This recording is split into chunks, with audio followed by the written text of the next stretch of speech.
নিবন্ধন ফিরে পেতে কতক্ষণ লাগবে? যাবার নিবন্ধন না পেলে নির্বাচনে যেতে পারবে কিনা কি বলবেন? প্রশ্ন হচ্ছে, জাতীয় নির্বাচন নিয়ে অনেকেই কথা বলছে, কেউ বলছে দেরিতেও, কেউ বলছে আগেও, আপনি বলছিলেন আগামী রোজার মধ্যেও। আসলে জামাত পক্ষ কি চাচ্ছে, কি বলবেন?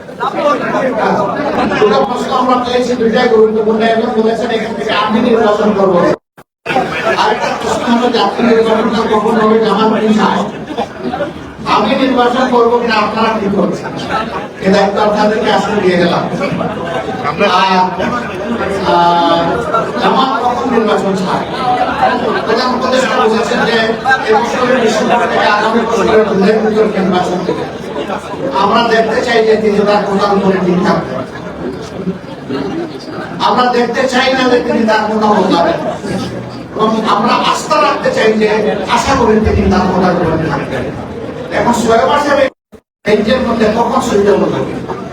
দুইটা মাস নির্বাচনের সুবিধা করতে পারে।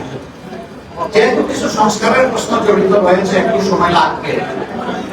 এই জন্য ডিসেম্বরের ভিতরে এটা হতেও পারে, না হতে পারে। এখানে 50-50 চান্স। ফেব্রুয়ারি থেকে শুরু হয়ে যাবে। এই জন্য আমরা বলেছি যে ফেব্রুয়ারির মাঝামাঝি ইলেকশন হলে ভালো। একান্ত যদি 1-2 মাস লাগে, আমাদের এই প্রধান আয়াত মাথায় এটা পরিবর্তন করা যাবে না, তাহলে নেক্সট টাইমটা হতে পারে এপ্রিল মাস। এপ্রিলে গেলে এদেশে ইলেকশন করা খুবই জরুরি হবে, কঠিন হবে। আমাদের আবহাওয়া সাধারণত এই সময় ভালো থাকে না।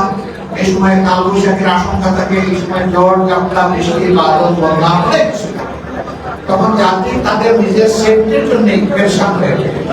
এছাড়াও হজের একটা ব্যাপার আছে। এইসব মিলে এই সময়ের ভিতরে অনেক ভালো। আপনারা সবাই ভালো থাকুন, অনেক কথা হবে। আরেকটা প্রশ্ন, 5ই আগস্টের পরবর্তীতে অনেক দেশে অনেক আমরা দেখছি অনেকেই কারাগারে মুক্তি পেয়েছেন। নতুন জননেতা একটি মাজারুল ইসলাম অনেক নেতৃবৃন্দ অনেক না প্রায় সময় মুক্তি পেয়ে গেছে, কিন্তু আমার মামলাগুলো এখন অনেকগুলো হয়ে গেছে। I don't বোদার। তবে একজন চরম মুসলিম নেতা এটিএম আজহারুল ইসলাম, তিনি এখনো মুক্তি পাননি। তিনি কবে মুক্তি পাবেন?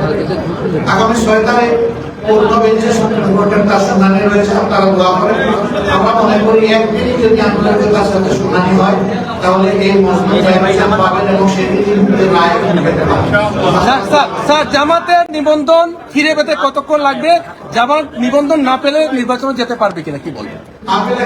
আমাদের নিবন্ধন আমাদেরকে দিতে হবে। না পেলে মানে একটা মাত্র যার উপরে শুল্কটা করা হয়েছে, তার নিবন্ধন কেড়ে নেওয়া হয়েছে, প্রতীক কেড়ে নেওয়া হয়েছে, নিষিদ্ধ করা হয়েছে। যদি আমরা সত্যিই মজবুত হই, তাহলে অবশ্যই আমরা এবং ইনশাআল্লাহ আমরা নিবন্ধন পাবো।